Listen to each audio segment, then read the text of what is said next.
Hello, everybody. Welcome to episode 6 of the Keep on the Borderlands, a Torchbearer role-playing game extravaganza.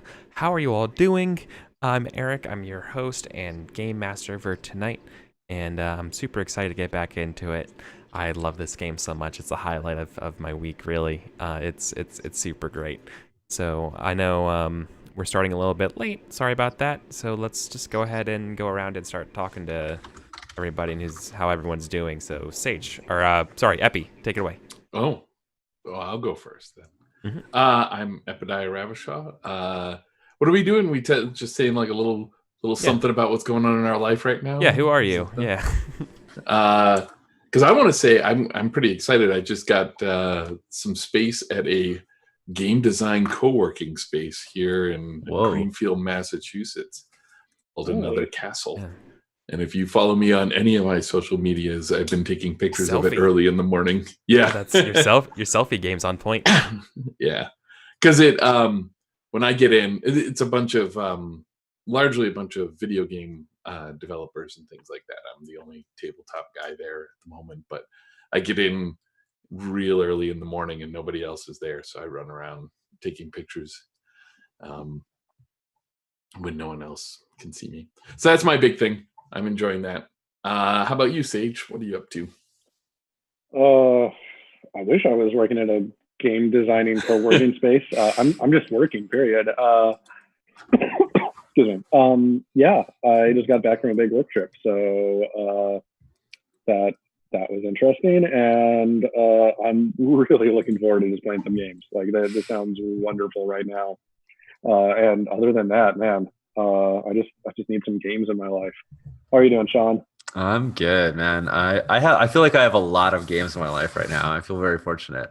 Evil had just announced Greedy Dragons, which is a very cool team-based kids and up card game of Greedy Dragons, all coveting over their hoard. And we've got a ton of cool stuff coming up on actual play in the next couple of weeks. Girl by Moonlight, Agon 2nd Edition, which I have to run for John Harper, so that'll be fun times. No pressure there at all. But yeah, lots of cool stuff. But what I'm really excited about is burying some torches right now and figuring out what we're gonna do now that we just stole a bunch of sweet gold. So I'm very happy. And Virgil, I want to hear A, what you did with all that gold you pocketed, and B, what you've been up to. Also been up to some good gaming. Actually playing a ton of gaming by text. We have a game that we only play every 2 weeks, so we started playing a lot by text, and now we're doing it like daily. So we're making like a ton of progress and telling a really good story. It's really fun. Other than that, I also have a couple good shows online over at AP Gaming Reel. We're doing some Burning Wheel that's very, very exciting. And looking forward to the next game of that. But yes, very much excited about trying to haul this very nice cache of goods that we found in these chaotic caverns. How likely do you think that is, Eric? Yeah, it's gotta be up to you all, right? So before we get into the play of things, there's always the formalized process of Torchbearer. You must always do a previously on, and then review our goals and beliefs and instincts to make sure everything's up and ready to go. Right, so Sean, I believe you gave the one last week, the previously on. So you and Bryn are ineligible today. I'm out. That's fine. No, I'm happy to pass the torch. Yeah. Somebody else has to bear it. Yep. I mean, I again am actually not in a situation where I super need it. So I would suggest somebody else. Like, I can do it if we need it, but I don't get anything out of it. I think Basil should do it. I am in a situation where I super need it. So well, I shouldn't say super. I mean, I'm sure that this game is going to put me in situations that are more super needed than I am now, but I'll do it. Yes. All right. So, previously on Unworthy Meat. Wait, no, that's not. That's just the name of our team. Also, I just I think it's like the Avengers or something. Like, yeah. It's both. I just realized that you can't spell Unworthy Meat without team, which I like. It's a very. If we could get that in Latin, just on our heraldry. Well, okay, so we began last adventure. We had just captured a bunch of goblins, right? And shoved them into some corner, and their friends were perhaps upset about that, maybe just upset that we were there, offended by our existence and coming in on us. And we were trying to decide, I think we spent a considerable amount of time trying to decide how we were going to deal with their friends. And then when they showed up, we obliterated them. Was it a kill conflict when we dealt with them? It was, yeah. We sat there and we're like, what can we do besides we just need to finish this, and we finally decided to do a killing of by business. I think like they flooded into the room. I can't remember who had the lead. Was it was Bryn, right? And Bryn took out most of them, and there was one left, and Cadence dropped that one. Right? Is that how people remember that going down? I'm trying to remember. But anyway, it was a flurry. Yeah, but it was like we mopped the floor with them, which left us with more of a problem because we still had the ones that we didn't know what to do with hanging out. And we had with us, we had Bugroll was still with us at the time, as it was the two guards and the people that they're guarding, the merchant and his wife. Is that correct? The merchant is Jaroslav. His wife is Svetlana. Two guards are Hugo and Koran. And they've never been anything else. That has always been their name. And if you see older episodes, we mispronounce their names horribly then. Right. Well, I mean, like there's the common tongue version of their names, and then the goblin version, and the hobgoblin, which is how we were introduced originally.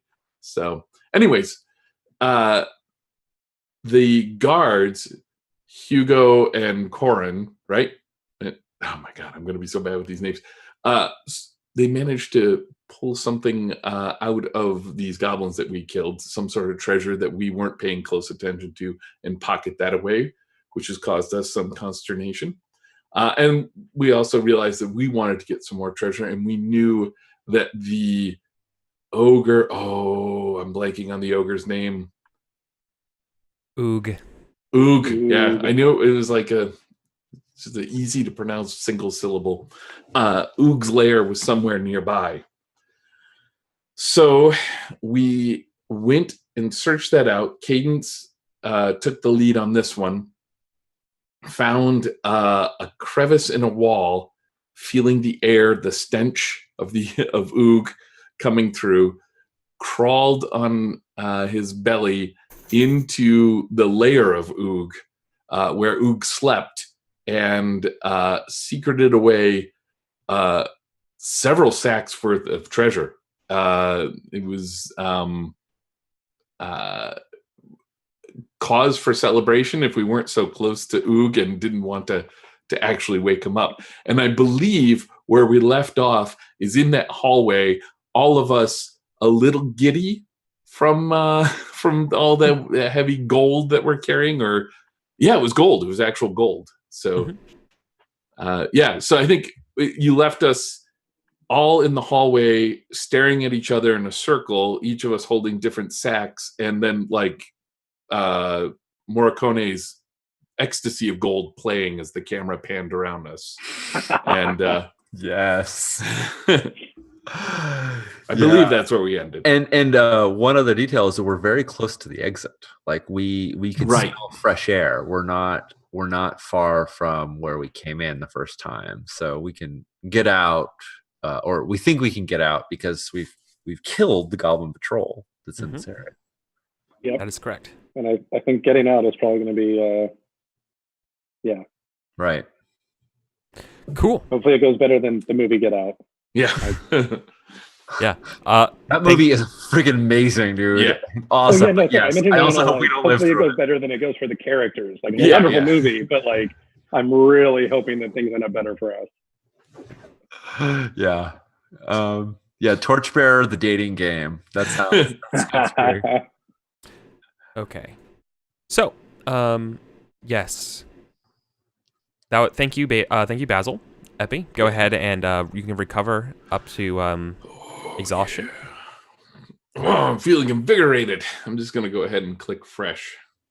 And you're quite. not fresh, No, not quite. no. Not maybe. It depends on how the session goes tonight, but that could be on the table. Okay. Yeah, you guys are. Remember, you're standing in the. Oh, wait, beliefs, instincts, and goals. Forgot. Yep.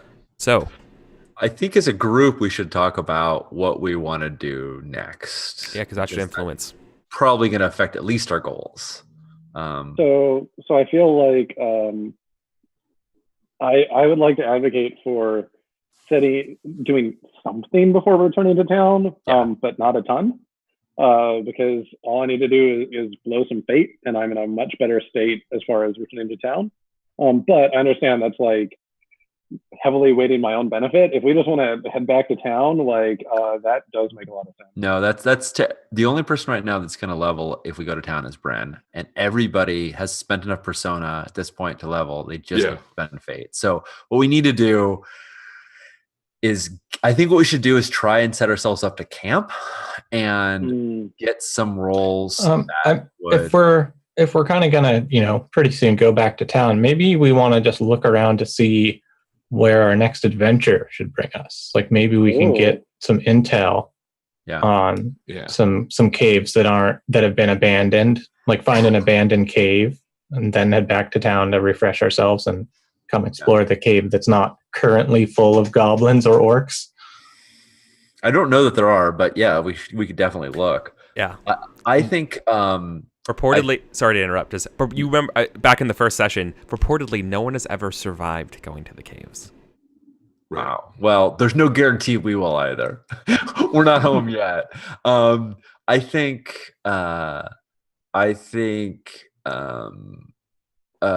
we could try to talk to Bugrolls, the orcs that Bugroll is part of. Like we could buddy with them, but I don't think that's a great plan with Jaroslav and Svetlana and Korin and Hugo, because they all really adamantly don't like the orcs. I think once we go back to town and lose them, I'd love to go see if we can ally with Bugroll on our way back. We could explore that lines up with my belief.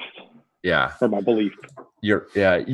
We could explore this cave further, but I'm a little leery of being anywhere near Oog when he wakes up. Yeah, I think making camp does make a fair amount of sense. Yeah. The thing is, we don't have any checks, so what we're gonna have to do is go do some exploring, which I think I think Caden's idea is great, is to explore, figure out what's going on, and just we're gonna have to use our traits against ourselves to get some checks and then make camp, and hopefully within all that we can get enough. How far are we on the grind, Eric? 2 out of 4. 2 out of 4. Okay. So we can do a couple of things, maybe get some checks. And it's possible, depending on how close folks are, that just our scouting around is enough to get us to where we want to be, and we just head out at that point. Like we may not need to do the camp part of it, depending on how the first few rolls go. That's true. Yeah. Yeah. So what do you guys want to do? It. So that's the idea. We're going to scout, and we can write our goals and whatnot around. Yeah, let's write those now. Oh, I'm a little tempted to actually keep my goal from last time. Recover my magical powers, but we may not be making camp. Like the goal in some ways still stands, but maybe my top priority is now a little different. Well, I have an instinct about camp. So I also am pointed at, like, let's find a place in camp. I think we could definitely seek to secure a safe place to camp outside. Yeah. Like that is not a trivial task. Could do some roles there. Yeah. Yeah, and I guess once we have a place picked out to camp, it does use up a few resources, but it's not that big a deal to just camp then before heading back. Oh, I don't know. I'd like to change my belief. Okay. Yeah. My current one is the gods speak to the people before they speak to the priests. And wait, beliefs are something we can just change between sessions, right? Yes, you can. Okay. Yep. Yeah. Yep. Because I want to be, I want to be more specific. I want to bring the word of the gods of the orcs, who, I want to bring the word of the gods of these strange people back to our people. But I got to make that a belief. That's a goal.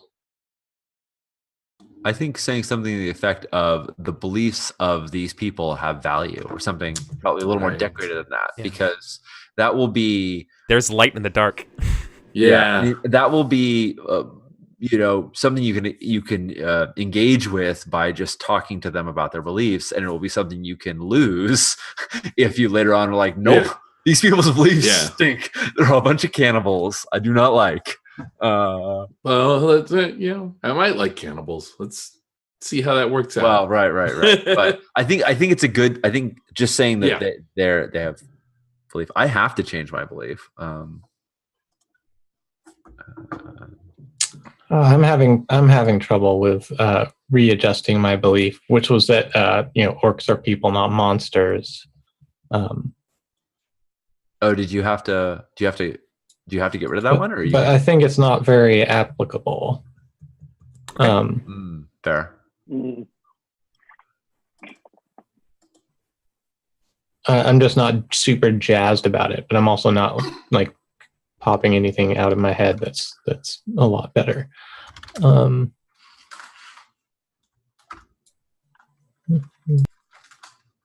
right.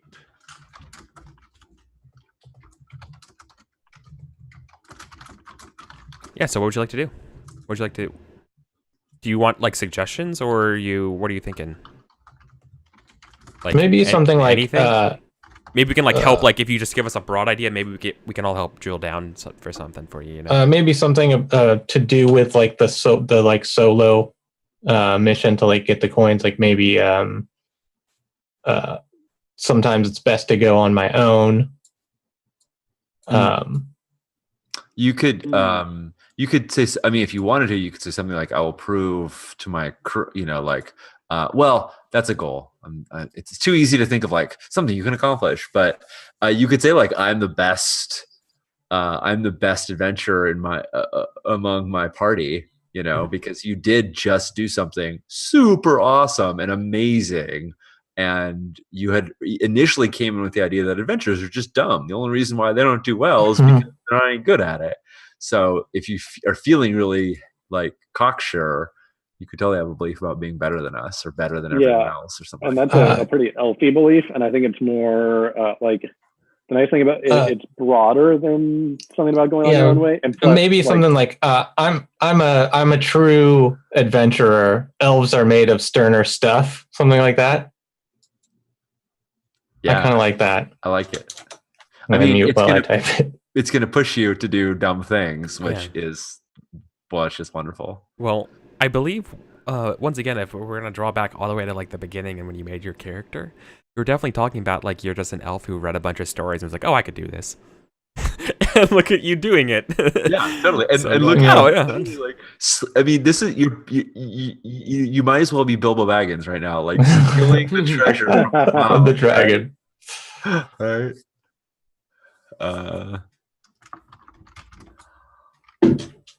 So I'm going to go with the belief the words of true and worthy gods can be found in these caves. Nice. I had to change my belief because I did kind of relinquish my idea that tradition was all, that the established patriarchy was all garbage. So So my belief now is some traditions of old yield true, but I won't let centuries of hate rule my actions. So it's a more moderate, it's less anarchist. Growing old. Yep. Growing Republican. Please shoot me. Yeah, and my goal is going to be just to get this loot back to town. I mean, I'm pretty sure like two of you guys are like packed full of gold. I'm like stocked up on silver. Yeah. We barely fit it all, I think, in various pouches that we're carrying. And I don't know if maybe there's like a nice, can elves use like a bow or something? I'd love to get something better than like my hunting knife that I currently stab people with. Elves totally can use bows, and bows kick ass. Eric, did we find out the name of Bugrol's tribe? Did he tell us? Yeah, he did. He totally did. Totally did. Yeah. I want to say it was the Bloody Fists or something I like think that. there's like a hand motif going on or the Red Hand or something like that. Yeah. Let's do the Bloody Fists. Red Hand is a little too doomy. Yeah. It depends on who's doing the translation of the text, really. Yeah. Maybe, yeah. And their arch nemesis, the Crimson Punches.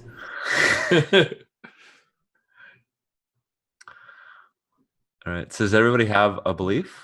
Yeah. Nice. Yeah, I think I'm ready to play. Well, what are our goals and instincts as well? Yeah. I mean, I'm keeping I'm getting loot back to town is my goal, and I'm going to keep the instinct of I need to jump in if nobody's taking charge, which just seemed to work out fine last time. Totally did. Yep. I'm just going to keep the goal of recovering my magical powers. Like, it's going to happen one way or another, and it is still, I think, the top thing on Linus's mind. Like, whether we make camp or head back to town, like either one will do it. He doesn't feel safe as long as he doesn't have a spell prepared. So I'm going to keep that, and of course my instinct. I don't know how that plays out. So no changes for me. Okay. My goal is I will find a way to the caves of the Bloody Fists. Nice. Or to the caves of the Bloody Fists, yeah. And my instinct is still, when I see shoddy craftsmanship, I'll improve it. Because that has done very well for me. So I'm keeping my goal of see at least one of these guards safely out of the dungeon. We're almost there. And I'm keeping my instinct of when we make camp, I provide the comforts of home, because I truly believe we'll make camp. I need to find a new instinct next time, though. Everybody uncheck your used traits as well, if you haven't already.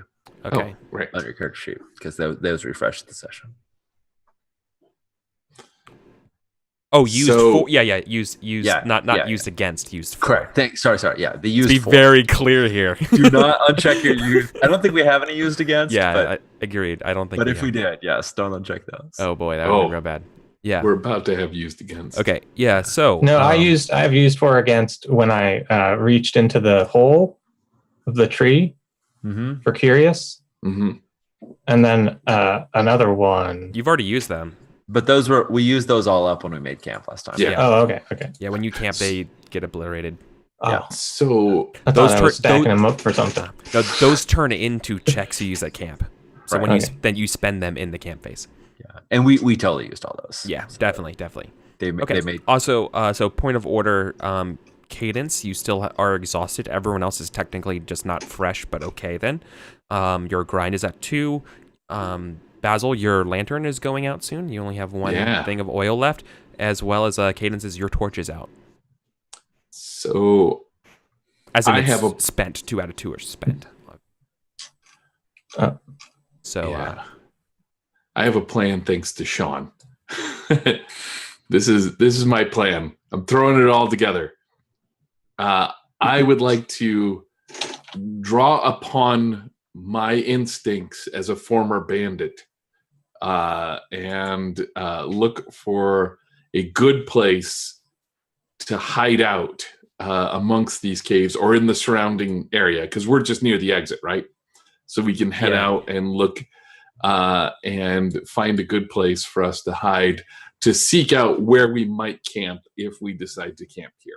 Totally. So you would know you don't want to camp in the caves properly, right? But out in the foothills and stuff like that definitely seems like something you should do. Right? We might be able to find a good vantage point. Before we go, Bryn will kind of rest her crossbow against the wall and dish a torch out of her backpack and light it off of the embers of Cadence's torch, and then hand it to Cadence, because a crossbow is a two-handed weapon. Right. I got it. But she wants to contribute. Put my mirror in my backpack and put a torch in my head. I'm going to mark down one of my torches. And and if Basil, do you or Evie, does Basil say like, let's go find a safe place? Oh yeah, and because I'm totally gonna play into my traits here. He says, no, he doesn't even say. He says, "Follow me to safety," and just rushes out. I'm gonna go straight. I give like foolhardy. I give like a kind of creepy look to the guards, and I say, "Oh, might not even be safe carrying that tiara with us." And then I run out full speed behind him. Clunk, clunk, clunk, clunk, as you guys are just carrying your Monopoly money bags. Yeah, like bags and bags. Got the torch or the lantern up, going. Just a beacon of light in the middle of the darkness. Right. Yeah. So you're looking for a real good camping spot, right? Yeah. Cool. So you run off into the woods. I guess my question for you is, what does it look like when you're going for a camp? Are you looking for signs of a trail already, or are you just being like, hey, if I am a bandit, where would I camp? Yeah, I think I'm doing definitely like thinking about, if I were a bandit, where would I camp? Trying to find places that aren't necessarily trafficked. So if I see signs of people coming through, if I see signs of bark that people have been chewing on, we would avoid that. And I would look probably for a thicker cover of trees, because I would not be opposed to climbing and setting up camp in the trees. I'm feeling very Robin Hoody. Bryn will certainly be helping you do this, and she suggests that if we can find, she grew up in foothills, and so she says like foothills can be very deceptive and like in the dips and bumps, and if we can find a little divot, that's something that's behind a rock, behind something like that, it'll conceal us and we can have a campfire without people noticing. And also we could post a guard up to watch. So she's going to help and look for natural dips that we could sort of and I'll help too. I just kick in and I'm like, all right, but we need to take into account the moving moon. There'll be light shining down from this direction shortly, so we don't want anything on that facing slope, right? And I'll also kind of keep an eye out for like hidden sources of water, the kind of, not ones that would be trafficked, but ones that would be unseen. Right. So definitely, to me, it sounds like this is a pretty a moderate scout test to find a good spot for you, because you're looking for something that's hidden, and by almost definition, a bandit's place. Yeah. What are you gunning for? Can I interest you in survivalist? I was thinking that, but you definitely are going the bandit angle, and rather than just like a good camp, so I think there's so I think it has to be scout rather than survivalist. Right. So I do not have scout, so I can roll my nature. That means we can all help you. I can be persuaded for it to be survivalist. Right. If you and others think so, but otherwise it's scout. I'm a generous god. He did specifically say that there needed to be water so that we would have a source to refresh ourselves. Yeah. Not just that we would take any old bandit spot, but that we'd be able to provide the comforts of home as he is wont to do. Right. So I don't think it's such a simple role, Eric, really. If you look at the depth of the tapestry we weave a little closer. I don't think anyone is calling it simple. Survivalist is define potable water. Here I am rules lawyering, and I really don't know the rules very well. No, but to find a site of suitable places for water and shelter, like that is survivalist. That is, but I'm thinking, okay, yeah. So I acquiesce to the request of survivalist. That means you'll let us do it, right? Yeah, totally. Okay. Right. The downside is I don't know that we can all help you. Okay. Because we need to have survivalists. Well, I do. No, you've been describing stuff. I think so. I don't know. I have to bring up the handout to see what they are. But obviously, Scout makes perfect sense for helping. Okay, cool. So we can help definitely. So I was thinking in your case particularly. And Sean. I can help with survivalist. Oh, nice. So yeah, I have survivalist. I think I'm helping by. So like we're looking for water, like fresh water, and I'm sure that Linus, like his version of survivalist, is very kind of academic. So he's like, as we're walking, kind of like under his breath, just loud enough that everybody can hear it, like whispering about like, well, we're obviously in a different watershed now, so the rain is gonna fall down that way. And like he's kind of just rambling, but there's enough useful stuff in there to help out. Yeah, but I actually acknowledge it, and I'm like, well, didn't notice. That's very perceptive of you. We'll take note. All right, and I'm also doing this like headlong because I definitely want to use foolhardy against me to get a check here. What are the two things that you can do to get checks? It's usually conflicts, right? Or there's a couple things you can do. I can offhand. One is if it's a versus test, you can totally use a trait against yourself in order to give your opponent 2 additional dice. You can also reduce your own dice by 1 by using a check to impede yourself. So should I do that when I set this up in the? Sean, you're giving me weird eyes. Like that's not right. Is that not true? No, you're absolutely right. No, Okay. My weird eyes are. There's a computer right here where there's a show playing, and I'm being distracted by it. So that's entirely accurate. You can also use it to break a tie against yourself. But, all right. Right. Thank you. But we'd have to see if this is an opposed roll or not. If it's not an opposed roll, the only option you really have is the impeding yourself, which is still fine. So yeah. So what's our or is it an opposed roll to do this? This is check. An opposed roll. Oh, okay. Who are we opposing? I don't know, but I'm telling you, I'm rolling 6 dice. Well, I will let you roll 8 dice. Okay. Because you will take 2 checks for that.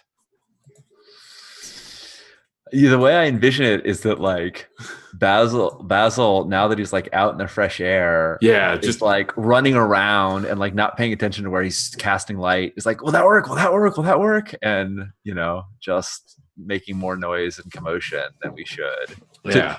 Ostensibly to find a place we can hide. I love it. I love you. Like, we gotta find a place to hide. Guys. Follow me. Hide over there. Yeah. And so the bandit wise. That comes in after the roll. Is that correct? Correct. Yeah. Okay. Why, when you're making the test, wises can only help you stop from failing rather than give you additional benefit that way. Yeah. They basically protect you. They hedge you against mistakes rather than give you better. So I got bigger dice pool. A helping die from everyone. So it's 3 helping dice. Is that correct? Mm-hmm. These guards aren't helping. No. Oh, no, because they don't know this place. Yeah, they're trusting you at this point. And my ob is 0. Well, if something's they probably let's say Corin's like, well, I mean, if they're brave enough to steal from the ogre successfully, perhaps we should just let them find this place and just shut up. You know, they know when they're being outmatched right now. Yeah, they do. Okay, I'm ready to roll when you are. All right, sure. Ob 0, is that correct? Yeah, isn't it 1, 0? No, it's 0. No, It's 0 it's versus. Yeah. It's 0. I mean, it's going to be ob whatever Eric rolls. Well, of course, because Eric's dice. Oh God, 8 dice once. Okay, so All right. Cool, I'm going to spend some fate here, no matter what. Right? Okay. Yeah, you're So- allowed to do that. My bandit wise, what does that do? That's So re-rolls Yeah. failures, or yeah, you say you have deeper understanding, and you describe how your bandit wise helps you, and you can spend a fate to reroll 1 failed die. Okay, got it. And I'm also going to spend a fate to explode that 6. Okay. Very nice. Right. So, yeah, I think the bandit wise, I think back to like a season of famine when like it was the whole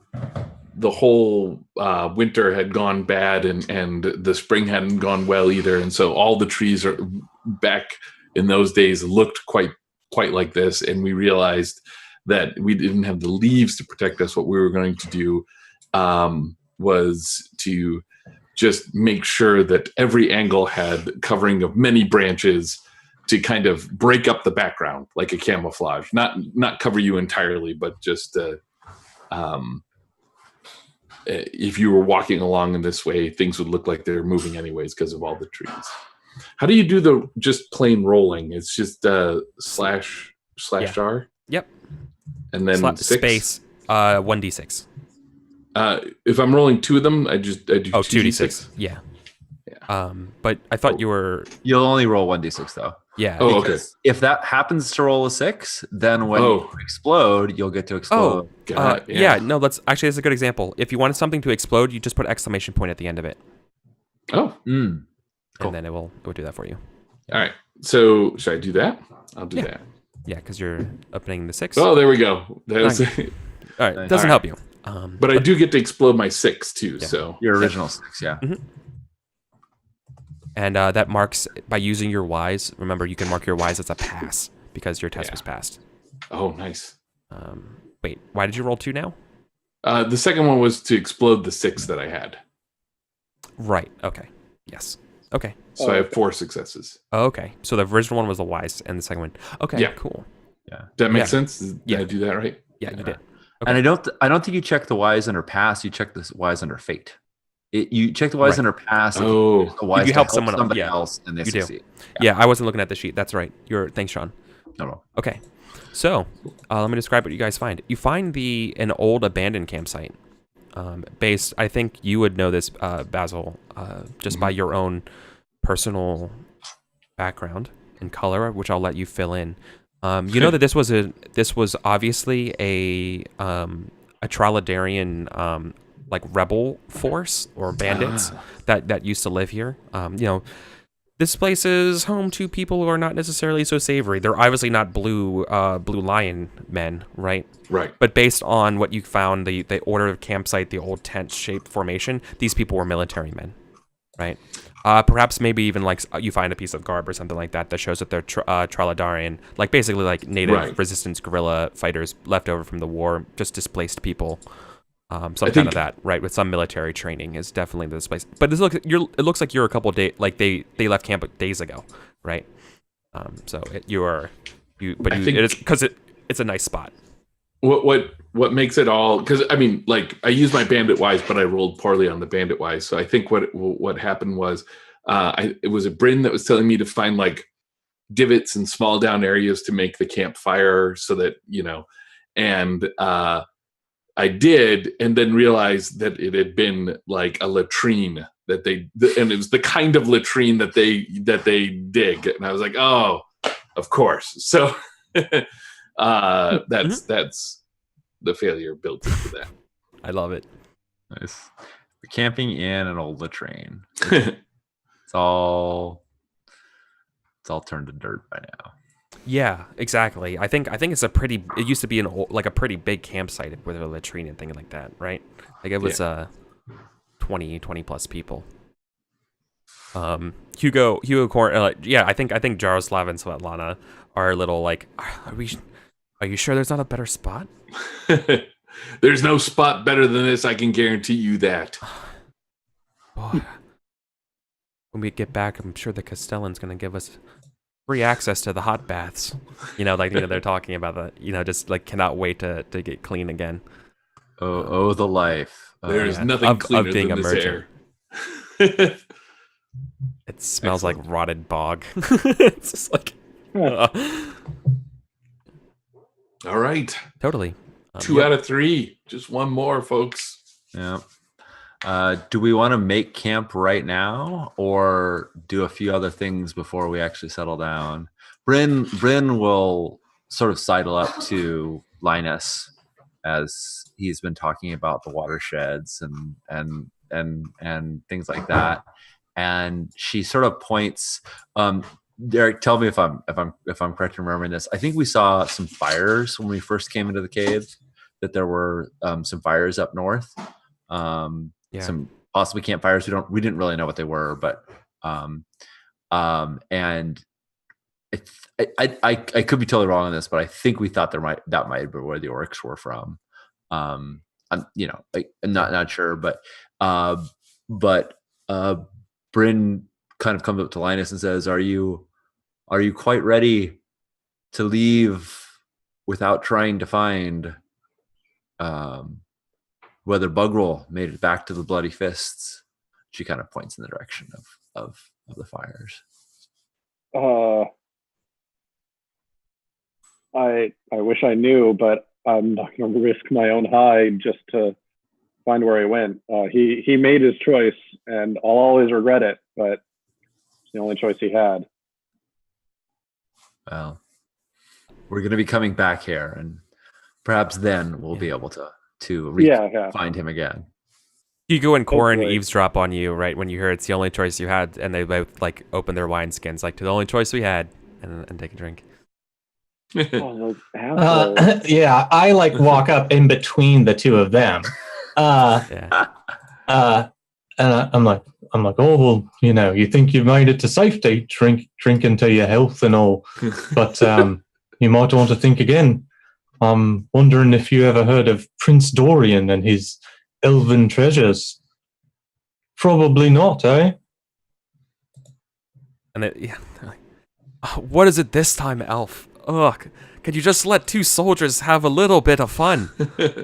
Well, We nearly were hobgoblin meat." His rights that make the greatest jewelry you'd ever seen, but they didn't want it taken.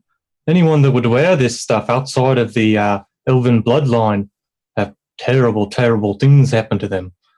Oftentimes they'd be attacked by wild animals or lose all their virility. Very sad. Oh, you might want to just let me take a look at the tiara, then make sure that everything's all right with it. They look at you and they're like, they say no without saying anything. It's just one of those awkward, like, do they stare at you like, Part of the job. I'm supposed to keep everyone safe on the way back to town. Can't do me job unless you let me take a look at the tiara. wait, why don't you make some tea, mate? Leave us be. I'm not going to let that pass, mostly because I think this is a thing that Lions would actually be really good at. And I kind of see what Cadence is going for. So, like, I overhear this and walk over and start.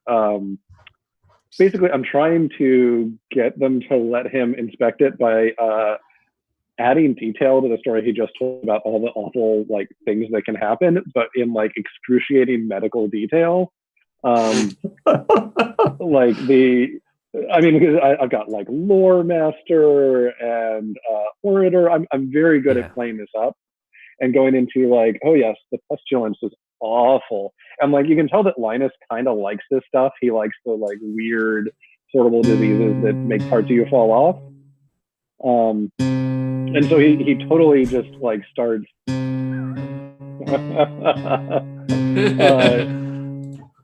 going on and on about all the awful things that could happen to them if they leave if it's cursed, and just going into excruciating detail to try to, I think, manipulate them or persuade, I'm not sure which, into handing it over to Caden. Yeah, and I play weird dissonant chords.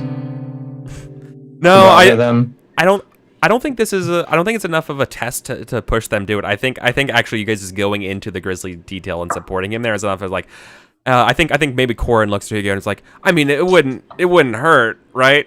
Just like to look over it. And I'm prepping for Bryn to perhaps use Goblin Wise. I'm like, well, if it not for a curse, don't you know goblins always keep their most precious things in their crap? I mean, that's the way they keep them safe. So whatever it might have like. Of course they do. I mean, yeah, that's how they keep it safe. So whatever it might have done before, I'm pretty sure you might get infected keeping that thing too close to you. I think actually when you say that, Slavana looks at Jaroslav and it's like, oh, but those earrings you got me, and then you cut back over, and yeah, no, they pull out a small little sack with it. They show you the silver tiara. It is absolutely of just pristine quality, based on your trained eye, Cadence. I think I described it as possibly being elven, right? It's so. Because I have elven craft wise. It is, yes. It is absolutely an elven craft. You can tell based on the just the I think maybe this being so close to you, the way it dazzles in the moonlight.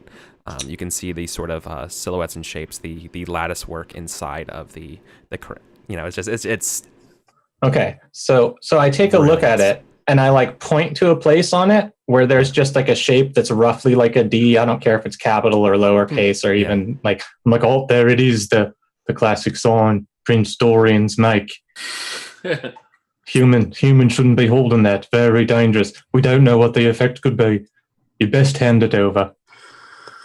Oh. I mean, the good news is we have all of this crap that we can keep it safe in.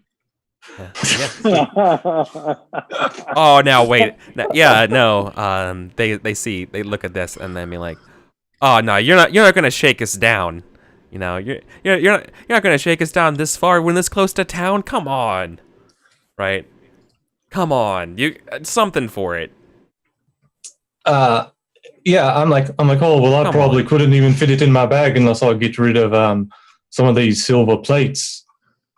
Because I have the bag of silver plates. Come on. And I kind of just drop it on the ground, like right in front of my feet. And Hugo's like, but my bubble baths. Like, oh, no, I think a few bubble baths is better than none. Come on, then. Corn looks really sad and he says, "Come on, the elves are always generous. Can you do a little more?" And I think they're actually they want to haggle with you. Here, they will trade you. They will trade this for. Let's just say maybe it's not a haggle roll. So they're going to ask for the plates and at least two gold worth of treasure. Well, come on, you got so much. I will counter with my 1D treasure that I have on my belt pouch, and the silver sack. So not any gold, but the 1D treasure that I have. Right. So you're going to haggle with them, which are gems, I think. Yeah.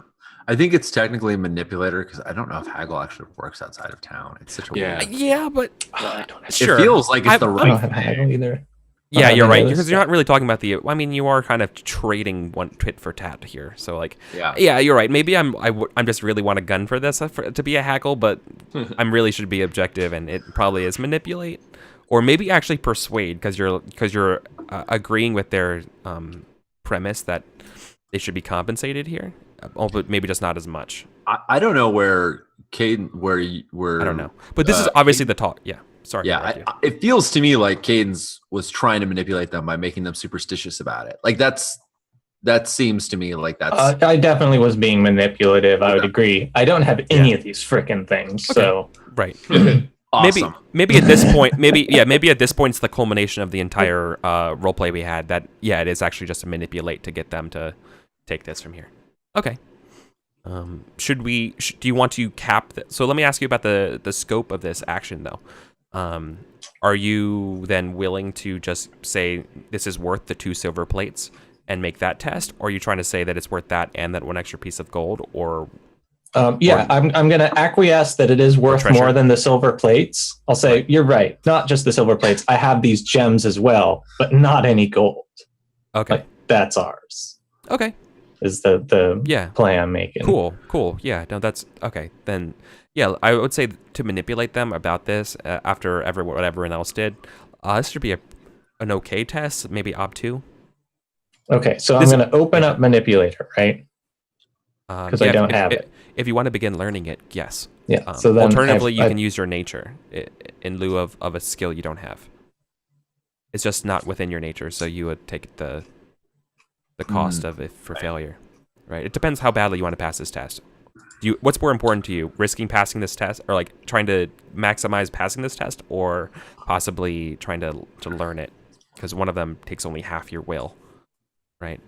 To begin taking a test into and opening up the attempts required to ultimately learning manipulate, you have to use half your will as your base. Okay, so that's not too bad, too. Okay, it's not too bad. Cool. Yep, I told you the op here, so. Don't I have somewhere to put new? No, you just mark either pass or fail. It doesn't matter, and just don't put any level on there. And then and then once you have done your nature's worth of tests, so in your case, your max current nature. Yeah. So once you've done 4 manipulator tests, pass or fail, it doesn't matter. You'll unlock manipulator at 2. Yep. You'll learn it. Thank you. It'll start at 2. Exactly. So. And we can all help, right? It sounded like you guys were all helping pretty good. Yeah, you kind of already were I think helping. we've already described how we're, so it's a 2 because it's a, I should have put will, huh? That's fine. Half my will 2. Help is 3. No, help gets halved as well. Oh, okay. Oh, thank you, Sean. So it gets half to 1, I'm guessing? No, it rounds up. Round up. Happy day. Yeah. So is that nice? I'm going to specifically be helping with Goblin Wise. With the whole, like, they keep it in their poop. I could totally help with Shrewd Appraisal Wise, which would also be great, but like it's not. I like the poop story. And you're also exhausted. That's a factor, right? Right. Yeah, you're. And this okay, so I'm going to get minus 1 success, right? Okay, it's going to be the obstacle. The obstacle is technically 3. In other words, is the easy way of thinking about it. Yeah. I think my specific way of helping is like I was listing off all the things that I've learned from books about these horrible like maladies. So that's my book Wise. Because for similar reasons, Sean is going for a Wise. I'm going to go for a Wise. Yep. Well, and Wises insulate you from consequences. The Wises are great. Yeah, this is going to be tough. Wises are great. Here we go. I think this easily falls within my Wise. Oh, totally. Oh, yeah. Yeah. Medical knowledge? Absolutely. That's great. Oh, no 6s. But I can re-roll a 1 because of my Elven Craft Wise, right? If I spend you can spend a fate to re-roll one of them. Right. And then... Right. So, Virgil, here are your options when you fail a test. And you're not ready to say, that's it, and I want the consequences. So you can spend a fate and activate a relevant Wise, and when you do that, you can go ahead and pick one of your failed dice and re-roll it and explain, not of course. No, it's aha. It would have been a problem, but you remembered at that time, this is obviously the thing to do. And then, of course, the other one is persona, and that's of course. And that is the real long one of, oh man, you were about to be horrible if it wasn't for this, this have a horrible consequence if it wasn't for this one thing you remembered at the last bit, which lets you re-roll all failures, right? So fate, 1 failure, persona, all failure, both require a relevant Wise. And you need to burn right? Is it Eureka? Yeah. Is it aha or what? It's the first one is deeper understanding. Oh. You say aha, that's right, but it's called deeper understanding. And Eric, can you do both? I don't remember. Yes, you can, but they cannot be the same wise. You have to be a different wise. Okay, so I say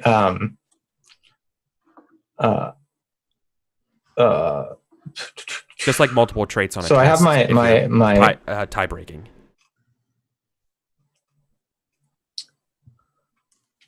I have my Elven Craft wise. Yeah. And I'm going to use that to spend which one is it? A fate to re-roll. Mm-hmm. And I say, they think it's worth so much. But I should tell them that it's very common to have this line of jewelry. So I say, of course, I'll find someone who's a collector. Lots of people like these. They're very common back home, actually, because quite prolific in the making of the jewelry. Trying to indicate that it's just kind of like a brand of jewelry and not like anything super special. Like you thought you had Neiman Marcus, but what you really had was Pier 1. I mean, they kind of roll their eyes and they're kind of thinking like, oh, what? Do you think the Castellan's going to be the one who's going to be taking these jewels and, just like where are you going to spend them? Who's going to buy them out in the middle of nowhere, right? Cool, that's why I'll hold on to it for a bit till it finds a proper home. It's elven made, it's not really for the short-lived. Right. Basically, they're trying to like talk down and say like, they might be worth a lot, but not out here, right? Yeah.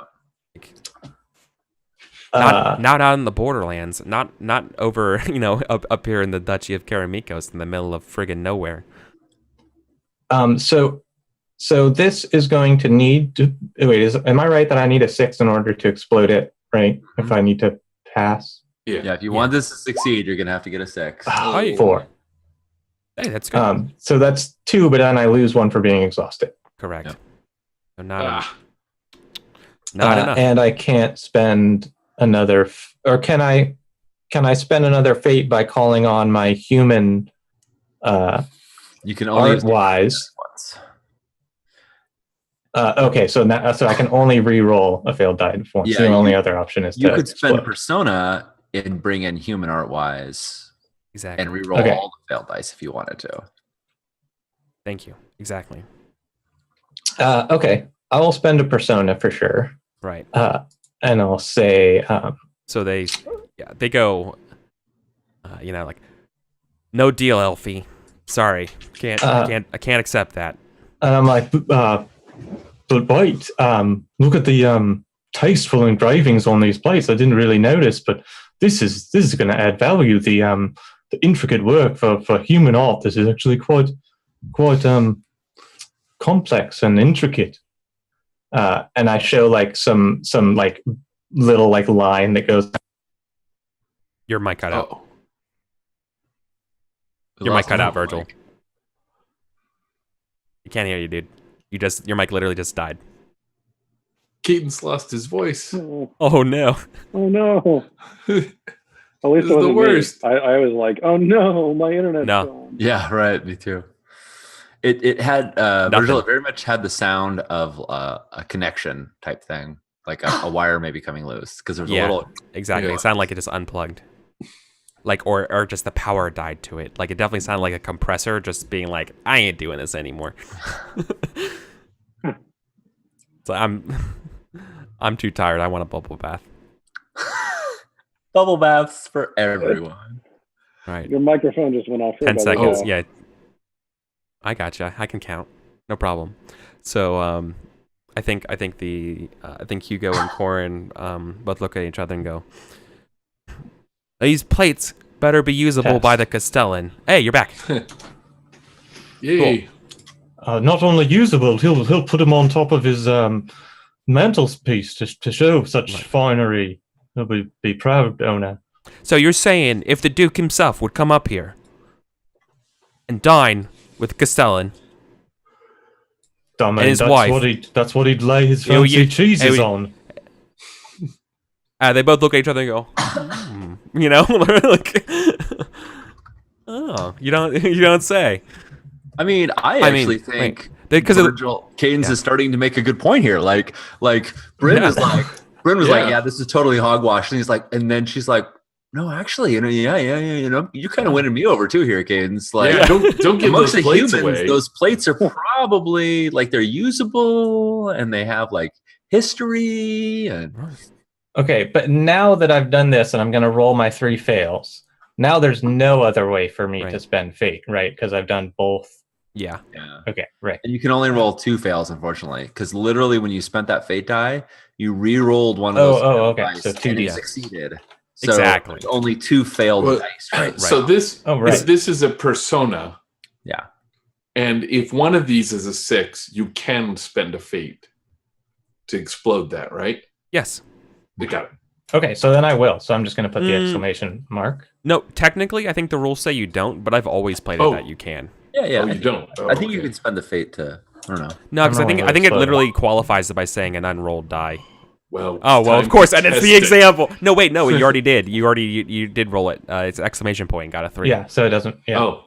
So look. I mean, the answer is if you did, you would have gotten a 3 and you would have failed. But but it wouldn't have mattered because you passed anyways, right? Well, the big question is, did he get to spend the fate? Yeah, that's right. Oh yeah, that's seriously the rules question is whether I tick one down and one up in these little columns here. I don't want to go look through this tome, and I'm just going to say it's okay right now. Okay, thank you, Eric. Next session or something like that, or chat can let us know. I think it was a fun scene, and I got really lucky, spent all that stuff, and finally got the 3 successes. Right. They're like, it looks like it. It says spend a fate for luck after you've rolled. Yeah. Pick up 1 new die for each 6 you rolled. Roll these dice and count them as new successes. Right, but is a new die considered one that wasn't already manipulated by another? Yeah, it says specifically new successes, right? It just says pick up one of the pick up a new die for each 6 rolled. I don't think it says whether the 6 has to have come from a original roll or a reroll. Yeah. Right. I think it's actually under the Y's. Yeah. Okay. Cool. Yeah, it works for me. I'm cool with it. So So I think Hugo and Corin look at each other and go like, "Look, we're more of the wooden bolt variety types. So I mean, we wouldn't know a good silver plate from a bad one. So look, Elf. I mean, I appreciate you doing everything for our virility and getting in the good graces with the Castellan. So fine, good deal.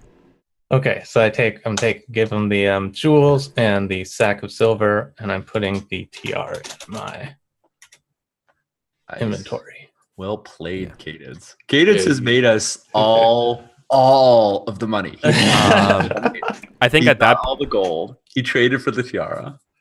I think at that point, as you guys are, now you're getting ready maybe to camp.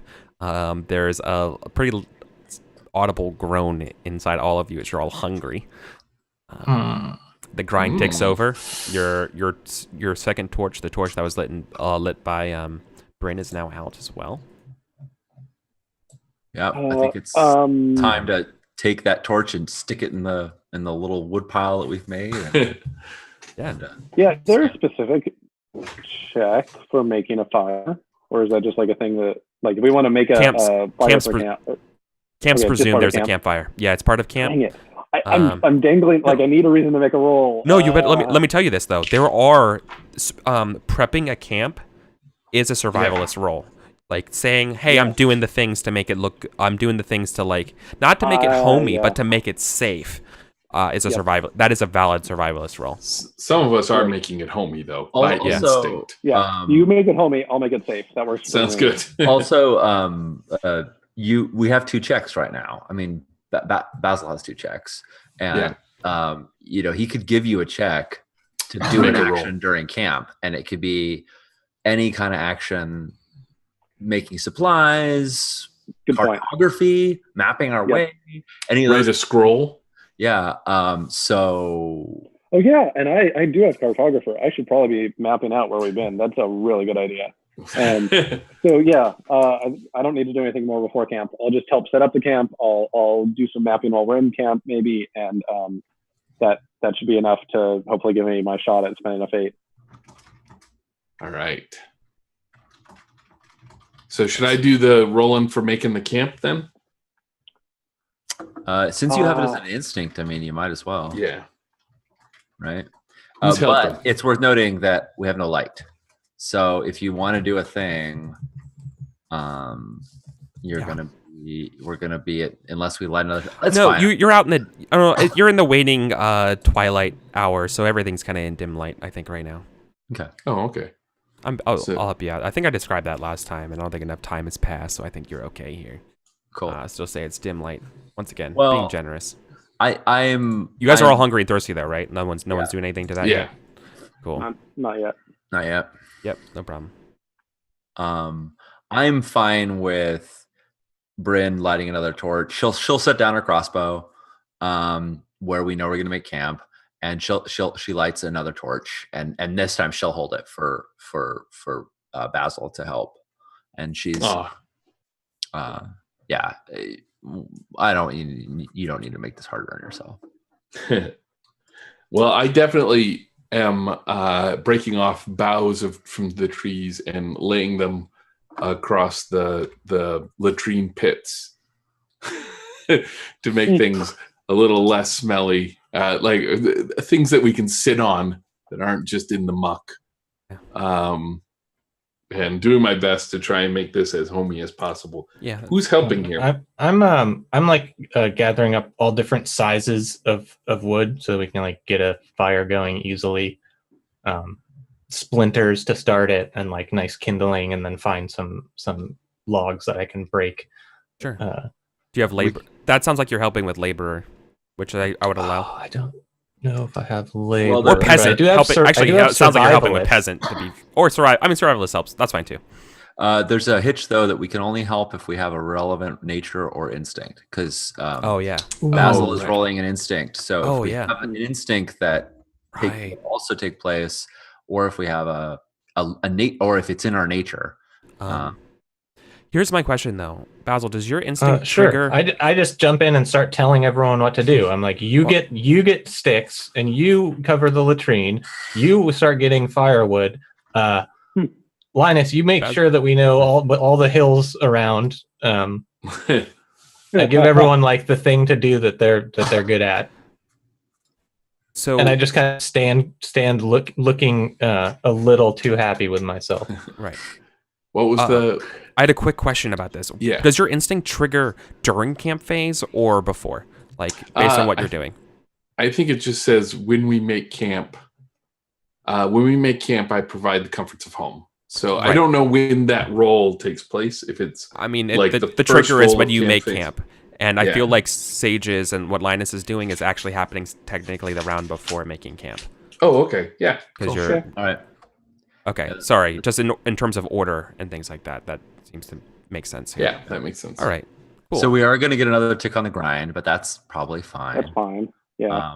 We have Right. light right now. Dim light. No, I lit a torch. He lit Oh, his torch. Yeah. Oh, sorry. I took a second. I took a second torch. I put my crossbow down in case you want to ambush us. It is in camp, and I'm holding the torch. Early. So that Basil could see when he's throwing the boughs down and cutting them off.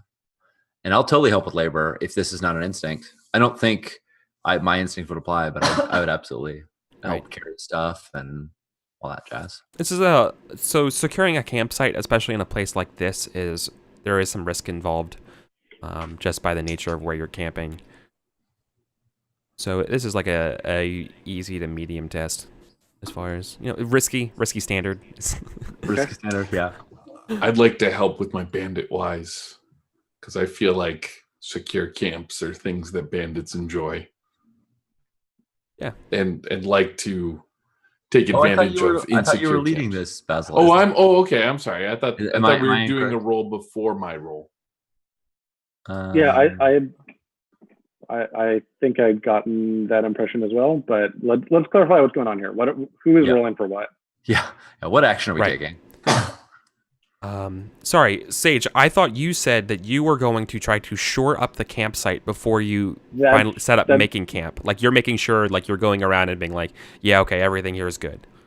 Yeah, and that was what Cadence kind of like told Linus to do, and that was our way of getting a couple rolls before camp because we've got time on the grind. So like that's what I thought I was doing. Right. I like it. Okay. So you're trying to secure the camp, which I'm like securing the camp ahead of time, which is probably survivalist. Yeah, it is. This is an So to do this is an Op 2 survivalist test. Okay. So I'm testing survivalist. I've got 3 in skill, and then help traits, etc. I help out by like finding the like likely paths that someone would come in, and like setting up things that'll make noise if someone runs by. Oh, that's good. Yeah, that's good. Nice. Okay, so 1 helping dice there. I'm gonna go ahead and say that I'm gonna use this early because I think we're probably gonna make it to town. I'm using my wizard sight and looking at not just like the physical world, but all the weird magical like ebb and flow that I can see to make sure there's not, whatever kind of magical stuff sneaking up on us. the gods of chaos. Yeah, like I mean, the number of magical things that could be sneaking up on us is pretty much unbounded. So like, it just seems prudent. Right. So I'm already up to 5 dice. Not too bad. I'd like to help with the bandit wise in this case, and then I'm just going to be walking around and kind of annoyingly telling you all the different ways I would attack or find this pink camp. If we, I'll let someone else tell me where you find it. But one of you guys, while you're in the process of securing this camp, you definitely realize you're camping near a shallow grave of fallen. If it's okay with everybody else, Linus is totally like he's the weird kid who would like find that really cool, and so he sees it and he looks kind of like excited in like ooh, it's a weird old graveyard kind of way. Nice. And points it out, of course. Bryn shakes her head, but like it's like it's where we are, so it's like all right. And to be specific, Linus definitely looks at that with his wizard sight just to make sure that like it's not super magical. No, it's the thing in the grave is only mostly. It makes dead. Sense. Yeah, exactly right. You look it over, and then Corin with a Billy Crystal accent says that. No, Corin. I think Corin sees you studying it with your wizard sight. He's like, what does it kind of look like when you use your wizard sight? Do your eyes change at all, or is it kind of just like or is it just like kind of Gandalf, like you're like, just look. I think it's a little more Gandalf-y. There might be something kind of subtle with like eyes getting like visibly cloudy or something, but like it's not like glowing this thing or whatever. Right. You don't get like a third eye that opens on your forehead. No, I think it's a little more subtle than that. Like, that just stares at people. Nah, he went to school. They're tasteful. Right. Stares at them just as awkwardly as Linus does. He's like awkwardly staring at a point on your forehead, and then his forehead starts staring at the same point too.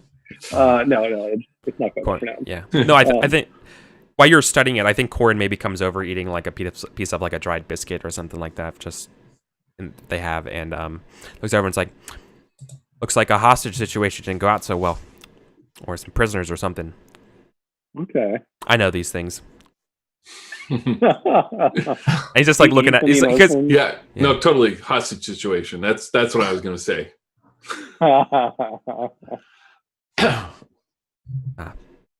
I think maybe if they're not sure, like it's confused or not, if you're not sure why, they just say like like without prompting them, they want to say why they know, right? It's like these were soldier types. They would have buried their dead with a little bit more honors, as he's like eating something, right? like you don't want to know this, and he's just sitting there talking to you while you're trying to make camp. Linus makes awkward comments all the time, right? Yeah, so. Yeah, I was gonna say, like, to be fair, it goes both ways. I'm sure I've done the exact same thing to them about like. I think I've done it this session basically. Like when we were looking at the tiara, I basically did the exact same thing. Did you know that null saliva has no less than 132 different bacteria in it? Oddly, their mouths are cleaner than ours. Definitely, if you get a wound, have a knoll lick it. It'll exactly. Right. Exactly. Okay. So I've got 3 helping dice. Anything else going on? Or should I go Yeah, I'm gonna. Brandon is going to. Linus was talking about. Not Linus. Sorry, Cadence was talking about securing the camp, like with alarms, and I think Bran will help Cadence do that by taking bolts from her crossbow and shoving them into the ground, and then taking like some twine and hanging some iron spikes between it, so that if anybody hits it, it'll like alarm tripwire. Yeah, like an alarm tripwire. Telltale jingle. Yeah. So I'm gonna help with labor if that's. Oh yeah, definitely. That works. Yeah. I would. That sounds like labor or peasant are definitely things to. Either one. Yeah. Cool. I think that's everybody helping. So I'm gonna let these dice go. Okay. And you said the ob was 3? 2. Oh, 2, and you have a light source. So. Yeah. Oh wow. Okay. So because I really want to spend this fate, I'm gonna open end that. Because that means that I'll be eligible to level up when we get back to town. So that's 3d6. Open ended. One more 6 in there. So it exploded already. Successes. Yeah. So 6 successes. Yeah. Nice. Well done. Right. And I'm now eligible for leveling up. It only took me like 2 sessions to finally angle my way into doing that, but I feel much better. Right. Cool. So, congratulations. There's a lot of work to, Yeah. All right. And now I think you guys want to do a camp, right? Right. Yep. And make some camps. Awesome. I think so. I'll let you guys get on about describing what you want to do as far as like your checks and things like that. I just did my camp event roll, and I'll let you guys add this at whatever point you want in the night. But as you guys make camp and rest here, on the graves of those slain people, a special fungus grows as the moon comes out, and it kind of follows the moon, and it glows with the moon. I think the Trollodarians call it probably like, something about like a soul, like the soul blooms or something like that. But mechanically, if you pick these fungus, they behave like a candle. Oh. If you take some candle fungus. Nice. Yeah, candle fungus. Let's just take their soul, scoop it on up. Candle fungus, my favorite ska band. Maybe cook it, with some mushrooms. Yeah. So glowing poo. Can I invoke my instinct now and try and make camp comfy and home-like, or?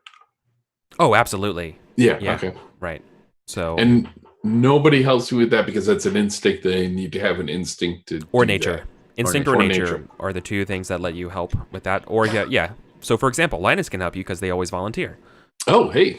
Right, and I can, like I said, I can still just keep giving everyone. I can just take charge, and since he's volunteering, and I'll just like get all the chores that he wants to do get done to make camp homey.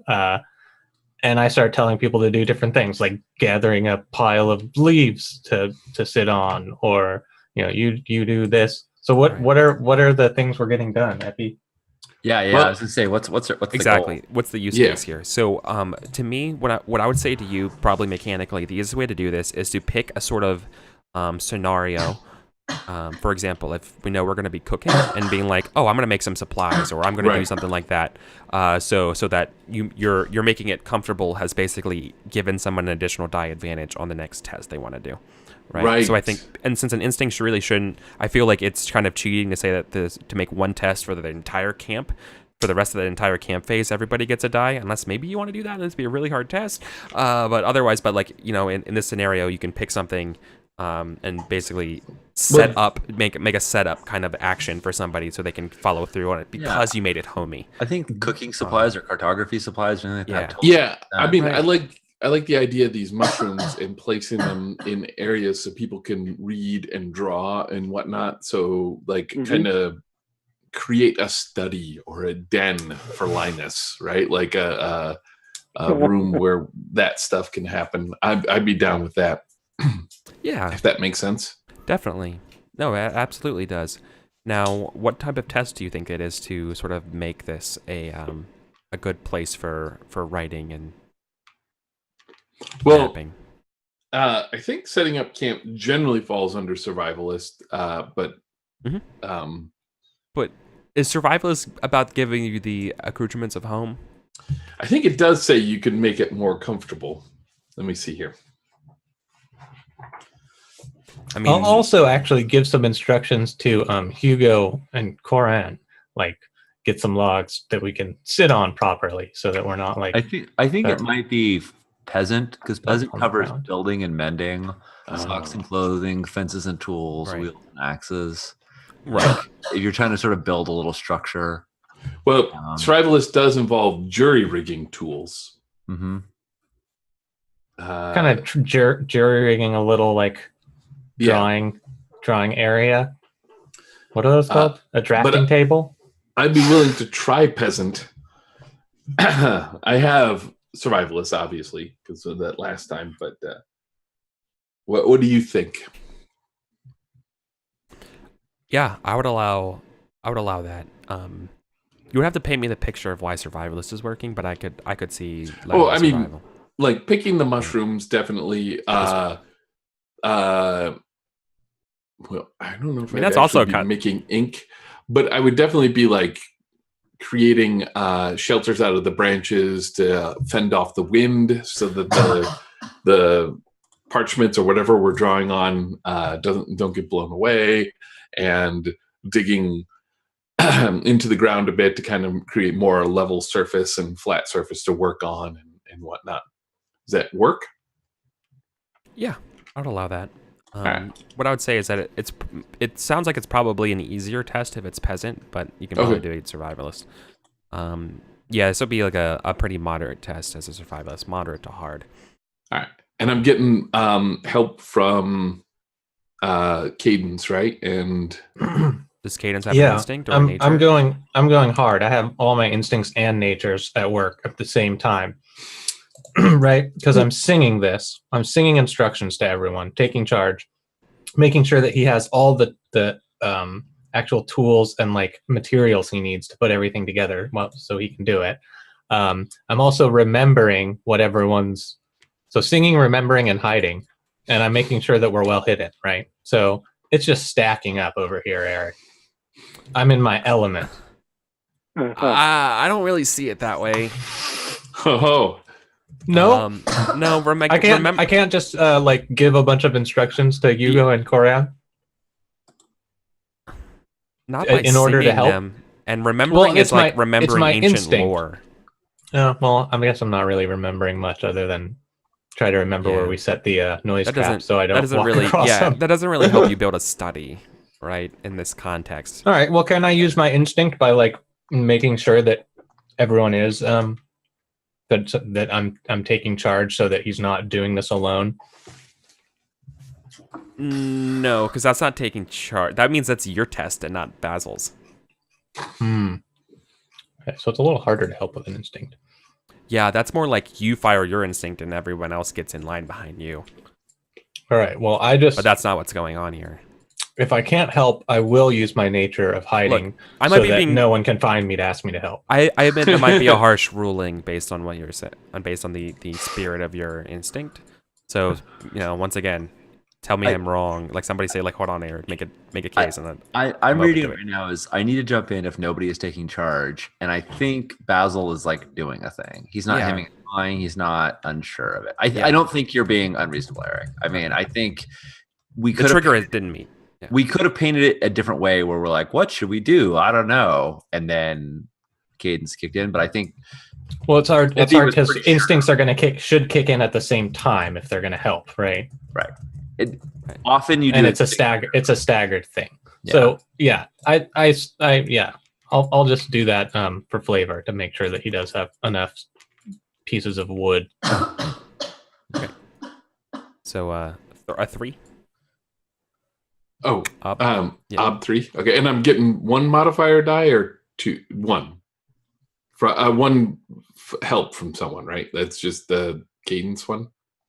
No, I think you're getting help from Linus, who Yeah. who Oh, has- Linus. Okay. does have an instinct to help out people. When they, But one, Yeah. right? Yeah, so Okay. I'm the one helping out because as soon as somebody asks for help, he's like, "Oh yeah, yeah." All right, Ob 3. Here we go. Got it. Oh, there's a 6. Just gonna go ahead and just gonna go ahead and explode that. just gonna explode Burn a that. fate again. Don't Because mind me. I I'm just really, really want this den to be perfect. Got it. There we go. And Yeah. Very Totally. nice. Nice. So you set up a really nice little study area where someone can focus for writing. Cool. For free. That's your instinct. If I'm counting it correctly, we have all now spent adequate fate to hit our goal. Yeah. Yeah. I'm muted. 3 is what we try to spend. Yep. About Yeah, 3 and 3. 3 and 3. Yeah.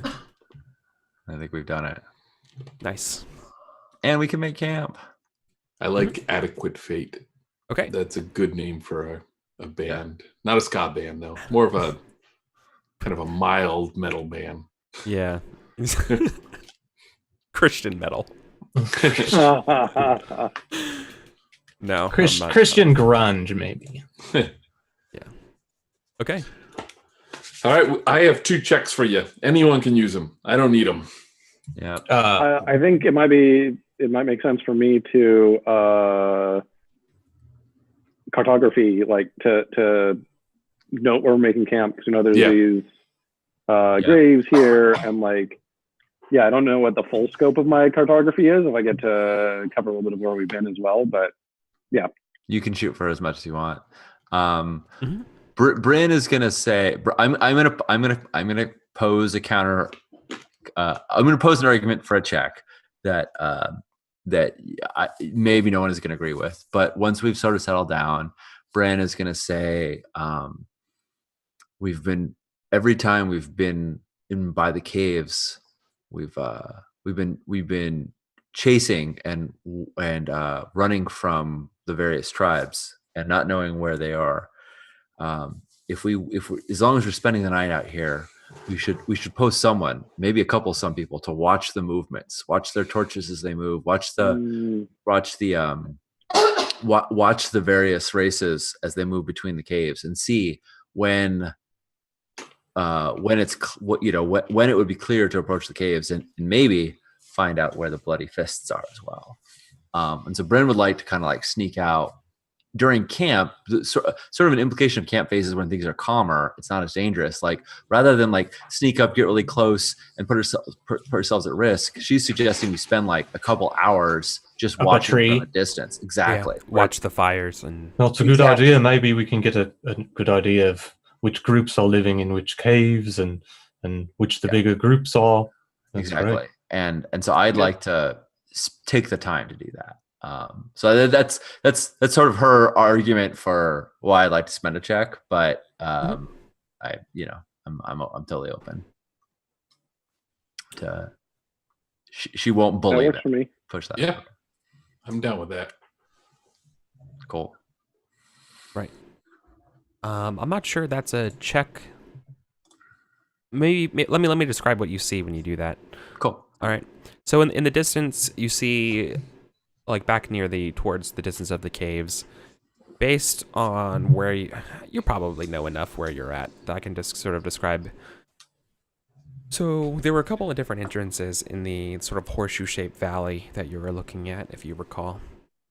Back in the distance, there were the orc caves, the hobgoblin and goblin caves, as well as the kobold caves that we've seen so far. Those are the 4 that you know about. Based on the actions and sort of lights and sounds that are coming from, it seems like there's sort of a informal, regimented schedule of action around these caves. You see that the kobolds are particularly active as soon as the sun goes down. They go out and gather, and you hear the sounds of saws and biting and sort of like hammering, like industry almost. They're doing some kind of construction. Yeah, until you hear that until the warb drums of the orcs start to beat, and then that keeps the kobolds hidden. You hear the rhythmic marching of the orc patrols. sort of Doppler their way into the distance, away from you. When that happens, the kobolds come out again. They go back to work and doing their industry. And then you spot something very interesting. The kobolds start to pause, and like their industry kind of stops. There's no work ban. They just kind of stop and then start going again. And they're working like twice as hard. But they're continuing, and that until late at night you hear the orc bands return again. And by then sort of like day comes out. Right? So like the night was kobolds, orcs, kobolds out a long time, orcs.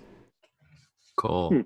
I think I might push this to the point where you say it is a roll now, because I would really like to see what those kobolds are working on, like what they're building. It sounds to me like it's not just them running around doing stuff. It sounds to me like they're and I think in particular when they pause and then like work even harder and they sort of double down. Yeah. From her experience with the chaos mark on her hand, she wonders if there's some force here that's compelling them to work harder at some demonic, project. Yeah. And just the fact that they're building something, it kind of like tingles the whole thing. Like, what are kobolds gonna build? Like, what are they doing with hammers and saws? Like, I think that's what piques Bryn's interest. Is I have a question. If someone's going off, can I like help them with their task by giving advice before they go do it? If you have a wise, that's what wises basically are. Yeah. Exactly. Yeah, my wises are not going to help, but that's fine. That's good to know. Yeah. Okay. So you want to go get some more information about my that. elven craftwise. I tell them what it'll look like if they're trying to imitate elven architecture. Nice. Elven stuff looks like this. No. You guys are much too far away from the caves to really benefit from that. He would be able to tell if they were. Yeah. Right, but you can't help people on camp actions, right? Like you can't. It's not an instinct. So if you want to come along, because I think it's going to be a scout. I don't know, I'm not sure. But if you want to come along and try and help with it, like you totally can. Yeah, I think if you let us know what's going on, I'm like very intrigued. Yeah, because I say it, I'm like they're building something, and then I like a little bit later, I'm like, and now they're working even harder. Like they're really Studies show if a workforce takes regular breaks, they're more productive. I mean, that's. Wait, you're goblin wise. Mm-hmm. Oh, I have goblin wise. I think I don't think this is actually a test because you're goblin wise. Okay, I give it to you. I think your instinct is telling you that I think the kobolds were expecting the goblins to come out, and they didn't, and that got them scared.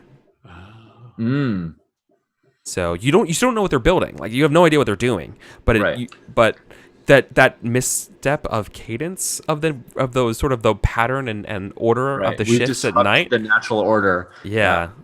So you share this with us, like the weird stopping and go, oh well, we might have had a little more effect on this area than we thought at first. Yeah, you have no way of knowing that's true, but I'm telling you that's true, and your gut's telling you that. Yeah.